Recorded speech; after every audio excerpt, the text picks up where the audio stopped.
Hey, what's up guys, welcome back to Petrolheads Paradise, and we are back. The channel Petrolheads Paradise is finally back on track, as my subscribers know that all the videos were deleted, all the posts were deleted, and later the whole channel was deleted. It was your support, your help, and Google and YouTube team support that our channel is finally back on track, and now we can see all the videos uploaded till now and upload more videos like these. So I would like to thank each and every one who have supported me on this channel, and here we go, let's rock with more videos. Now, as the title of the video, how to import cars from Japan to India. We all love cars, we follow car culture.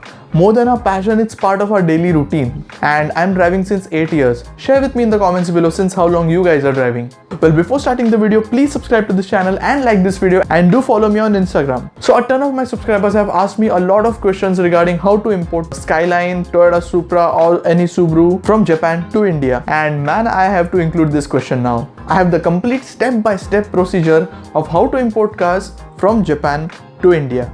Let's get started.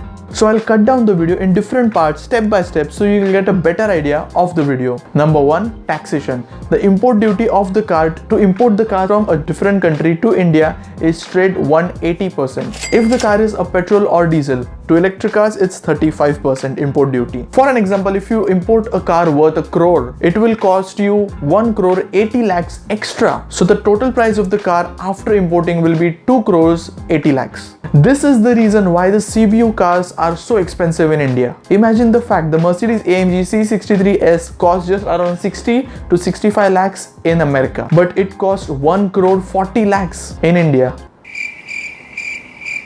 Number 2, fill the import and export application. After you purchase the car, new or used in Japan, you have to fill the import and export application, which you have to submit to the country. If you are exporting the car from Japan, you have to fill the export form in Japan and the import form in India Import Customs. And after these two applications gets approved, you can legally import the car in India. Number 3, finding the correct shipping line. You have to find a correct shipping line which will ship your car from Japan to India. The time might take 30 to 35 days to ship the car from a ship. There are 3 main ports in India where you can receive your car: Mumbai port, Bangalore port and Chennai port. You won't be able to decide where the car is coming. You will get to know where the car will be shipped. After the car reaches the port, you will have to go to the port, pay the 180% import duty, and all the other taxations will be done, the pollution check will be done, registration. You will have to take the car to RTO and you will have to register your car to your name. After you register your car to your name, you will be legally able to drive the car on Indian roads. Number 5, the most important part.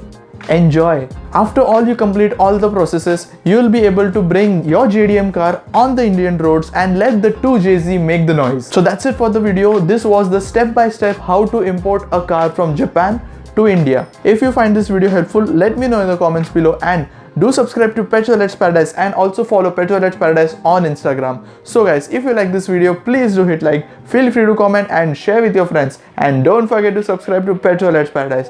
Again soon I'll be back with new exciting and super awesome video. So till then, take care, make some noise, bye bye, take care and Jai Hind. Woo!